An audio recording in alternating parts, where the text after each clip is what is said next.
बिहार में 100% का strike rate, Jharkhand में एक सीट, क्या वहाँ भी 100% का स्ट्राइक रेट रहेगा?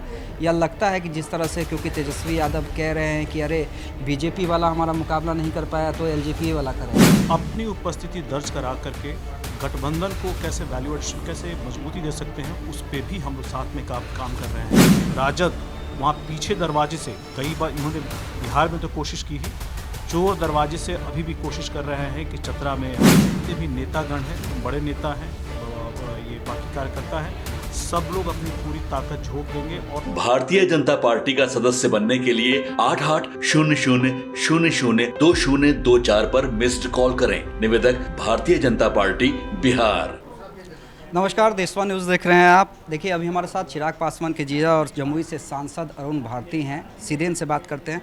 अरुण जी, सीधा सीधा सवाल, पार्टी के अंदर जिस तरह से आपका कद बढ़ रहा है और जिस तरह से अब सबसे महती जवाबदेही यूपी की आपको दी गई है, क्या लगता है जिस तरह से बिहार फतेह किया, झारखंड में अपनी पैठ बनाने जा रहे हैं, इसके बाद 2027 में यूपी, मिशन यूपी?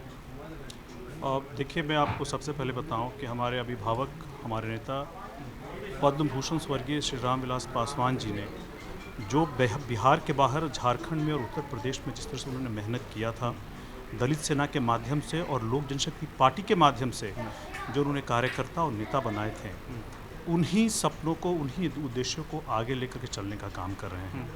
ऐसे में पार्टी की तरफ से जो झारखंड की जिम्मेदारी दी गई, जो उत्तर प्रदेश की जिम्मेदारी दी गई है, उसको पूरा करने का मुझे लगता है कि ये बहुत ही बेहतरीन समय है। हम लोग 5-5 सांसद हैं और हम सब मिलकर के मेहनत करेंगे तो हम अपनी पार्टी का विस्तार बिहार के बाहर भी कर सकते हैं।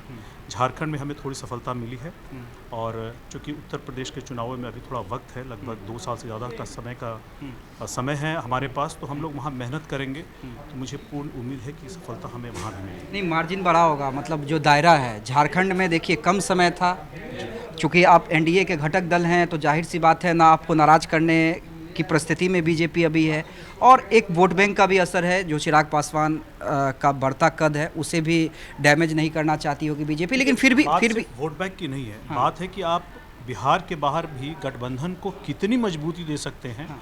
आप वहाँ कहीं बाहर, बिहार के बाहर भी आप किस तरह से अपनी उपस्थिति दर्ज करा करके गठबंधन को कैसे वैल्यू एडिशन, कैसे मजबूती दे सकते हैं, उस पर भी हम लोग साथ में काम कर रहे हैं, ताकि हमारा गठबंधन एक लंबे समय तक चले और एक बहुत ही मजबूत गठबंधन रहे। नहीं, वही दायरा बढ़ेगा यूपी में। झारखंड में जो दायरा एक सीट पे सिमट गया, यूपी में बढ़ेगा, आपको विश्वास है? जी बिल्कुल, हम लोग एक लक्ष्य लेकर चल रहे हैं कि एक सर्टेन नंबर ऑफ सीट्स पे हम लोग लड़ना चाहते हैं और उस हिसाब से संगठन पे कार्य करना हम लोगों ने शुरू कर दिया है। अलग अलग कार्यक्रम जो राष्ट्रीय अध्यक्ष जी के होने चाहिए और प्रखंड स्तर पे, जिला स्तर पे और जहाँ पे संभव होगा प्रदेश स्तर पे हम लोग लगातार अभी कार्यक्रम करते रहेंगे। जनसंपर्क हमारा हमें अभी चलता रहेगा। संगठन को जहाँ जहाँ कमियाँ होंगी उसको हम लोग पूरा करेंगे और इसके साथ साथ हम लोग जनता से जुड़ने के लिए अलग अलग सामाजिक और राजनीतिक कार्यक्रम उत्तर प्रदेश में करते रहेंगे। ठीक है, चतरा पे आते हैं जी। ज़्यादा दिन रह नहीं गए हैं। बिहार में 100% का स्ट्राइक रेट, झारखंड में एक सीट, क्या वहाँ भी 100% का स्ट्राइक रेट रहेगा? या लगता है कि जिस तरह से, क्योंकि तेजस्वी यादव कह रहे हैं कि अरे बीजेपी वाला हमारा मुकाबला नहीं कर पाया तो एलजेपी वाला करेगा? देखिए, हम लोग मेहनत कर रहे हैं, चतरा सीट पे गठबंधन में चुनाव लड़ रहे हैं और हम वहाँ जब चतरा में हम गए, लोगों से मिले और हमारे जितने भी कार्यकर्ता थे वहाँ काम करना जब शुरू किए, तो हम लोगों ने ये देखा कि चतरा विधानसभा की जो जनता है, अभी जो निवर्तमान मंत्री हैं और अभी विधायक हैं, उन्होंने पिछले 5 सालों में विकास के कार्य कुछ किए ही नहीं। लगातार मंत्री पद पे रहे जबकि वो काफ़ी काम कर सकते थे, जनता के लिए उन्होंने काम किया नहीं। जनता उनसे बहुत क्षुब्ध है, वो उनसे बहुत नाराज़ है और वो चाहती है कि बदलाव हो।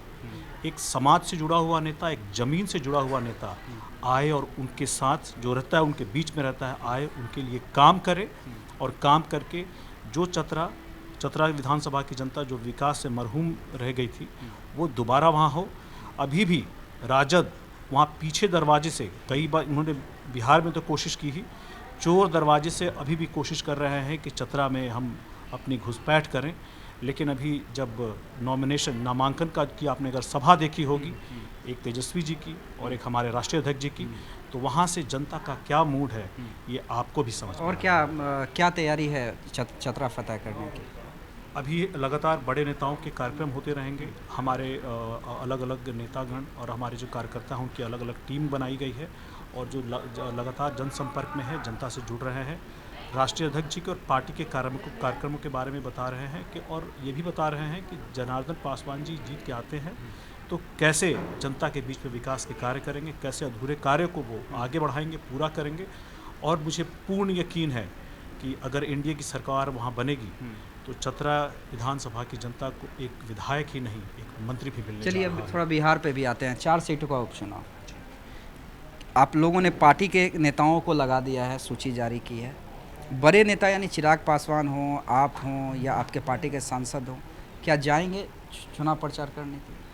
जाएंगे नहीं, जा रहे हैं। राजेश वर्मा जी चुनाव प्रचार करके आए हैं, शाम्भवी चौधरी जी चुनाव प्रचार करके आई है। हाँ। राष्ट्रीय अध्यक्ष जी के अलग अलग कार्यक्रम, चूँकि प्रशासनिक जिम्मेदारी भी उनकी है भारत सरकार में, उनको पूरा करने के साथ साथ मुझे लगता है कि 8 तारीख से लेकर के 11 तारीख तक उनके भी कार्यक्रम लगे हुए हैं। और मुझे पूर्ण विश्वास, उनका बेलागंज में भी एक कार्यक्रम लगा हुआ है, तो मुझे पूर्ण विश्वास है कि अभी एनडीए के जितने भी नेतागण हैं, बड़े नेता हैं, ये बाकी कार्यकर्ता हैं, सब लोग अपनी पूरी ताकत झोंक देंगे और मुझे पूर्ण यकीन है कि हम लोग चारों के चारों सीट जीतेंगे। इमामगंज को लेकर क्या लगता है? क्योंकि कहा यह जाता है ना कि जहाँ पर चिराग पासवान अनकंफर्टेबल होते हैं वहाँ पे अरुण भारती बड़ा कस के बोलते हैं, क्योंकि चिराग पासवान पार्टी के राष्ट्रीय अध्यक्ष हैं, गठबंधन के बड़े नेता हैं, केंद्रीय मंत्री हैं, तो थोड़ा डायरेक्ट नहीं बोल सकते हैं, डायरेक्ट ना बोल के अरुण भारती डायरेक्ट बोल देते हैं।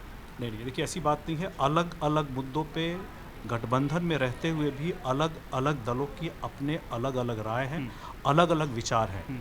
तो ऐसे में गठबंधन में अलग अलग विचार हो सकते हैं, मतभेद हो सकते हैं, मनभेद नहीं है। जीतन राम मांझी जी हमारे अभिभावक हैं, संतोष मांझी जी से भी लगातार संवाद कैसे होता मनाया? काहे कि एक सवाल हुआ था तो कहे थे कि दामाद जी हैं, नहीं बोलेंगे। नहीं, देखिए पार्टी का जो विचारधारा है, हम एक मुद्दों पे अलग अलग, मैंने जैसे बताया, अलग अलग विचार हो सकते हैं, लेकिन इसका मतलब ये नहीं है कि जो गठबंधन धर्म है उसका पालन नहीं होगा, जो गठबंधन की मर्यादाएं हैं उसका पालन नहीं होगा, ऐसा नहीं होगा।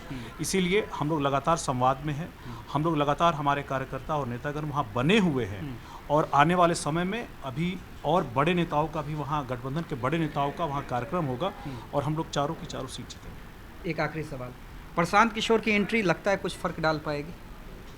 देखिए, मुझे लगता है कि प्रशांत किशोर जी का बिहार में आकर के चुनाव लड़ना, इस बात का स्वागत होना चाहिए। आप 90 के दशक को याद कीजिए, आप 90 के दशक को याद कीजिए, जब बिहारी बिहार से बाहर जाने के लिए, पलायन करने के लिए मजबूर हुआ था, और आज अगर समय अनुकूल बना है जब बिहारी बाहर से आकर के बिहार में कार्य करते हैं तो उसका स्वागत होना चाहिए। लेकिन आपके गठबंधन दल नहीं स्वागत कर रही है ना, जेडीयू तो बहुत ज़्यादा ही फायर है, क्योंकि लगता है कि भाई सीधा सीधा असर उन्हें, उनके वोट बैंक को डालेगी। नीतीश कुमार के प्रेशर से अब बीजेपी, सम्राट चौधरी और बाकी नेताओं ने भी बोलना शुरू कर दिया है, बड़े बड़े आरोप लगाना शुरू कर दिए हैं। ये चिराग पासवान, एलजेपी और अरुण भारती को क्या हुआ है कि प्रशांत किशोर की तारीफ कर रहे हैं? देखिए, प्रशांत किशोर जी चुनाव लड़ रहे हैं और इस चुनाव में वो कैसा करते हैं, उनके उम्मीदवार कैसा करते हैं, ये जनता के आशीर्वाद पे निर्भर करता है। मेरे कुछ कहने से, मेरे कुछ चाहने से कुछ नहीं होगा। अभी चुनाव मैदान में है तो वहाँ जनता का जनादेश जो मिलेगा उसी के हिसाब से सारी चीज़ें होंगी। लेकिन एक बिहारी होने के नाते मैं इस बात पे फ़ख्र कर सकता हूँ कि जो बिहार का बेटा बाहर गया था और बिहार वापस आ करके अगर बिहार की प्रगति के लिए, विकास के लिए, यहाँ आगे बिहार को आगे बढ़ाने के लिए अगर राजनीतिक रूप से ही अगर सक्रिय हैं तो इस बात का स्वागत होना चाहिए। चलिए ठीक है, हमारे साथ अरुण भारती थे, आप देख रहे थे देशवा न्यूज़। सबसे इम्पोर्टेंट देखिए, अरुण भारती जिनका पार्टी में कद बढ़ाया जा रहा है, ना सिर्फ झारखंड की जवाबदेही दी गई, उससे ज़्यादा इम्पोर्टेंट है 2027 का यूपी चुनाव। कितना यूपी में अपने पार्टी को बढ़ा पाते हैं, क्योंकि चिराग पासवान ने मुझसे ही कहा था कि देखिए अमित जी, मेरा सपना है एलजेपीआर को राष्ट्रीय पार्टी बनाने का। यूपी में 2027 में एलजेपीआर क्या कुछ कर पाती है ये 2 साल के बाद ही पता चलेगा, लेकिन जिम्मेदारी अरुण भारती को दे दी गई है। बहुत बहुत धन्यवाद।